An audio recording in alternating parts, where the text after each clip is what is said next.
Hello, everyone.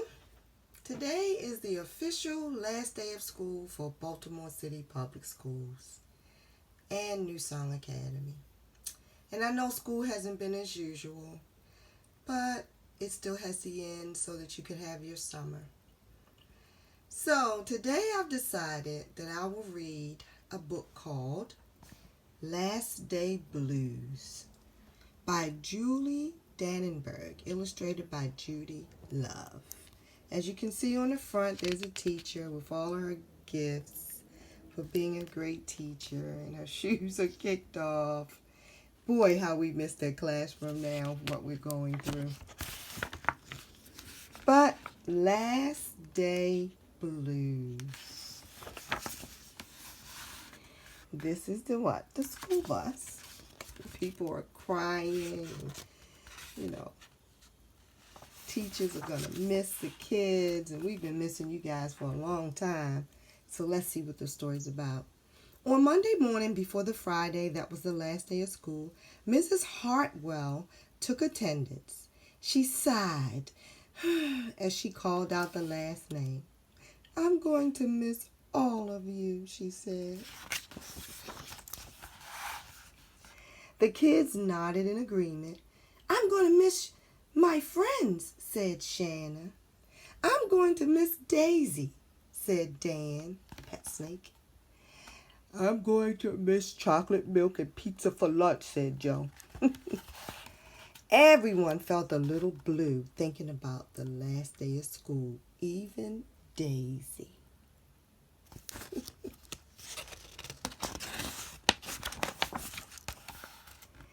That afternoon, during recess, the students talked as they hung out on the jungle gym.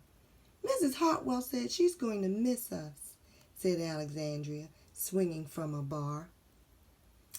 "We should get a present to cheer her up," said Eddie, hanging upside down on his knees.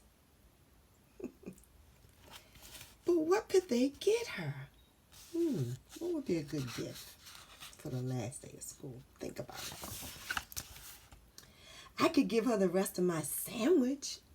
It's my mom's bologna special," said Josh. "Or a coffee cup. Or a new pen. The kind with feathers and beads." The students thought and thought, but couldn't come up with one single idea that they all could agree on. "We'll think of something tomorrow," Eddie assured everyone as they lined up at the drinking fountain. Wow, that's not nice, is it? On the Tuesday before the Friday that was the last day of school, Mrs. Hartwell read the final page of their last read-aloud book. "I'm going to miss circle time," said Mrs. Hartwell. "I'm going to miss science," said Emily. "I'm going to miss seeing Mrs. Hartwell wear her safety goggles during science," said Jack, giggling. And so, before they got too sad, Mrs. Hartwell put on her safety goggles one last time, just for fun.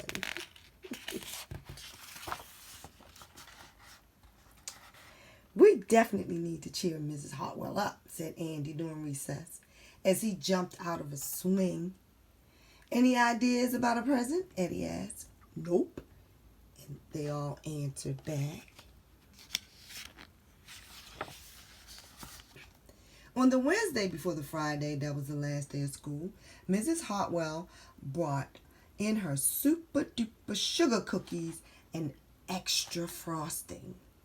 "I'm going to miss snack time, but I can't wait for barbecues by the pool," said Jack. "I'm going to miss recess, but I can't wait to play hide and seek outside after dinner," said Alexandra. "I'll miss school, but I can't wait for summer vacation," said Josh. The class discussed their summer plans and drawn their last day blues with another round of milk and cookies and sugar cookies. "I don't know whether to be happy or sad today," Andy said the minute they all arrived at the jungle gym. "Mrs. Hartwell is sad," said Olivia. "She probably doesn't want the year to end." "While we're swimming, She'll be reading her old lesson plans, said Walker. And while we're playing, she'll be trying to remember the fun times we had this year, said Dan. And that's when an idea zip-zapped and zinged through Eddie's brain. I know exactly what will cheer her up, Eddie said, jumping down from the jungle gym, and the class agreed. It was perfect.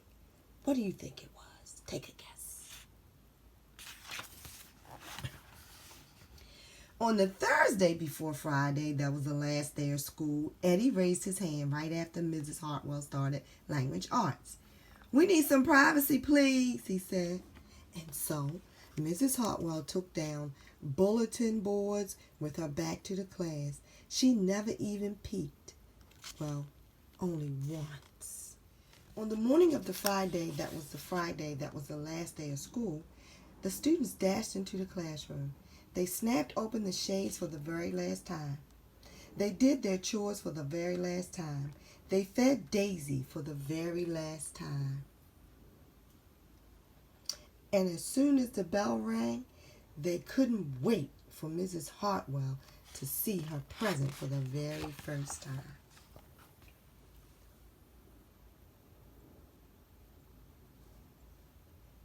The last day of school makes us so blue. We'll miss recess and pizza and reading too. We'll miss Daisy and Cookie and friendship true. Snack time and science and learning new. We'll miss spelling bees for our test review and groundhogs that play peekaboo. The year's been great, a big woo-hoo. There are many things to miss, it's true, but mostly what we'll miss is you. Later on in recess, Eddie said, I think Mrs. Hartwell liked her present. I just hope it helps, Margaret said. Poor Mrs. Hartwell, they all said sadly as they pictured their final goodbye. Teachers must hate the last day of school. And then it was time. The bell rang. Goodbye, the students called as they rushed out the door. Goodbye, Mrs. Hartwell called after them. And then she returned to her empty classroom. It's just me and you, Daisy, she said. I'm sure going to miss them this summer. But I can't wait for vacation. Look at them. Teachers are partying. Woo, woo, woo, woo. The end. Well, thank you. And I hope I've shared some great stories with you. I may try to share a little during the summer. Not sure. Need a little vacation. But don't forget, even though it's the last day of school, you still have time to go wash your hands. Have a great summer. From Miss Louise in my reading house.